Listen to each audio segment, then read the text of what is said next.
বাড়ির সবাই এতদিন পর একসাথে রয়েছে, আন্টি এতদিন পর একটু শান্তিতে রয়েছে। আমাদের বিয়ে নিয়ে সবার কত উৎসাহ, কত আনন্দ। এর মাঝখানে আমি কাউকে ব্যতিব্যস্ত করতে চাইনি শঙ্কর, ভয় দেখিয়ে সবার আনন্দটা মাটি করতে চাইনি। অ্যাটলিস্ট আমাকে তো বলতে পারতে ঐশানী। কোন বলতাম বলো তো? লজ ঠিক করে ফেরার পরেই তো এখানে আসার তোড়জোড় শুরু হয়ে গেল, তারপরেই আমি ডিউটিতে চলে গেলাম।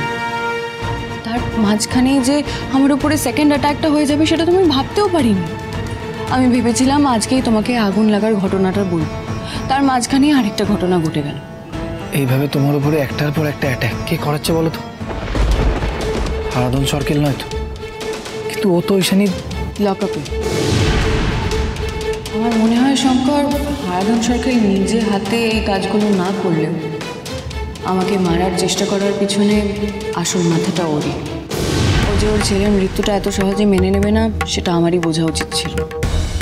এত সহজেও হাল ছাড়বে না শঙ্কর, ও আবার আমার উপরে অ্যাটাক করবে। কিন্তু সবথেকে অদ্ভুত ব্যাপার যেটা, যে আমাকে মারতে চাইছে খুব প্ল্যান করে একটা ইউনিক প্যাটার্ন ফলো করে মারতে চাইছে।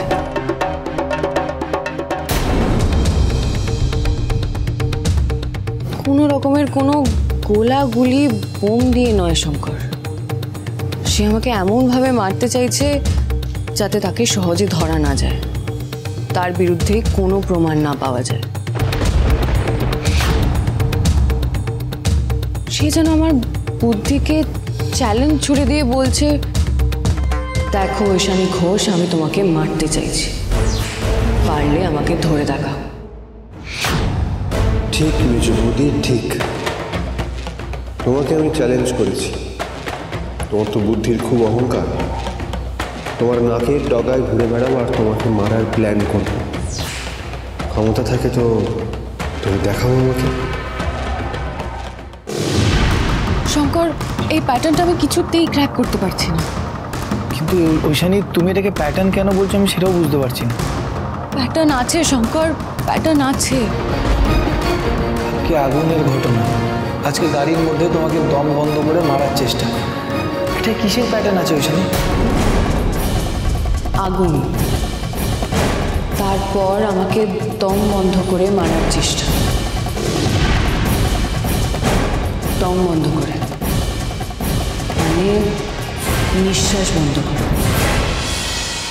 অক্সিজেন মানে বাতাস। That's it Shankar, that's it, এটাই প্যাটার্ন। এটা কিসের প্যাটার্ন ঐশানী?